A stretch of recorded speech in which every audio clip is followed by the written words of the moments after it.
Hi and hello to my teachers and fellow friends of KTEDM. I, Mahalachime Thavarajan from 6AK4 would like to talk about how the Covid-19 has affected people globally. What is Covid-19? From my knowledge, Covid-19, or initially known as the coronavirus, is a life-threatening and vicious virus that started in Wuhan. Many sources say that this outbreak began in a wet market in Wuhan in China. These wet markets are used to sell meat, poultry, and alongside live animals for consumption. It has been said that the virus was transmitted from a bat to a human. This virus broke out like a wildfire, affecting the citizens of the state. Each day, the number of people affected and the death rate increased tremendously. People from the state started to travel to other countries without knowing the consequences. They traveled to other countries because there were no lockdowns issued by the government at the time, as they did not know what the virus could potentially do. When people traveled to other countries, they affected so many other people that from an epidemic it became a pandemic. People are asked to stay at home and only go out of your house when you need to buy essential items. Movement Control Order, or better known as the MCO, was issued by our Prime Minister Tan Sri Muhyiddin Yassin on the 16th of March. He ordered people to stay at home and only go out when you really need to buy necessary things. School, institutions, and companies were closed down for almost 3 months.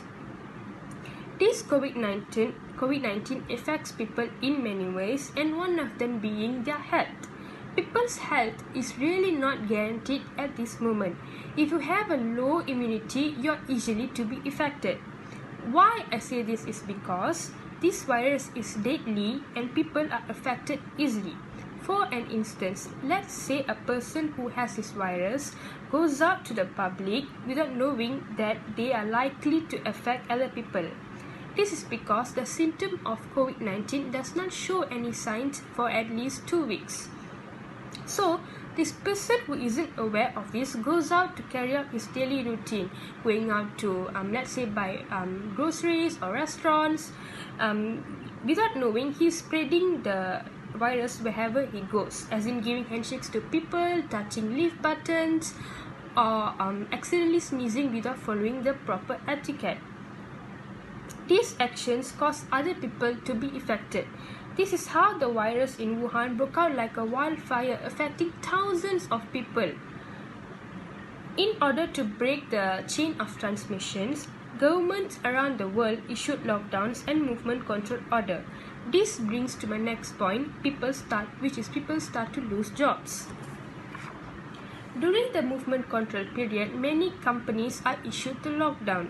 This means there is no business, and that means there is no income for the company, especially for SME businesses.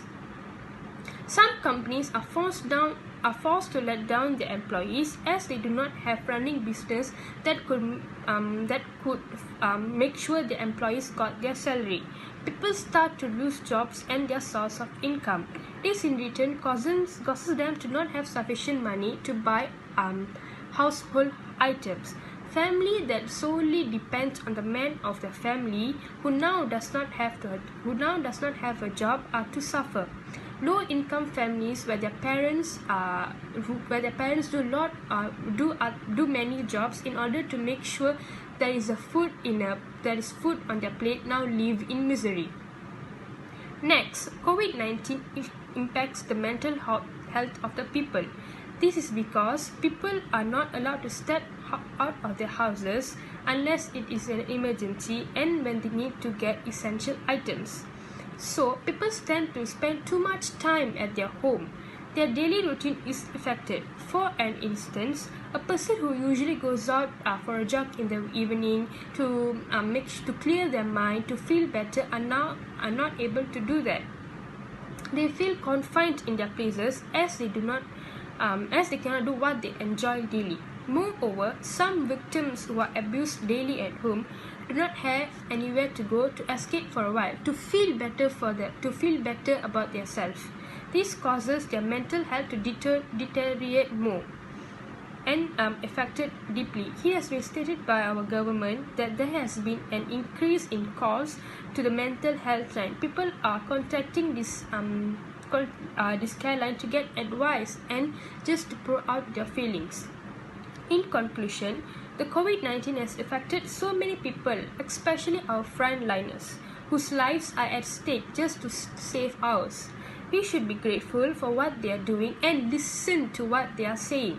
If they ask you to stay at home, then just stay at home. That is the least we could do. We could do as they are doing plenty for us. We would eventually get over this, as there's always a bright light at the end of a dark tunnel. We should take this as a lesson and learn from it. That's it from me. Thank you.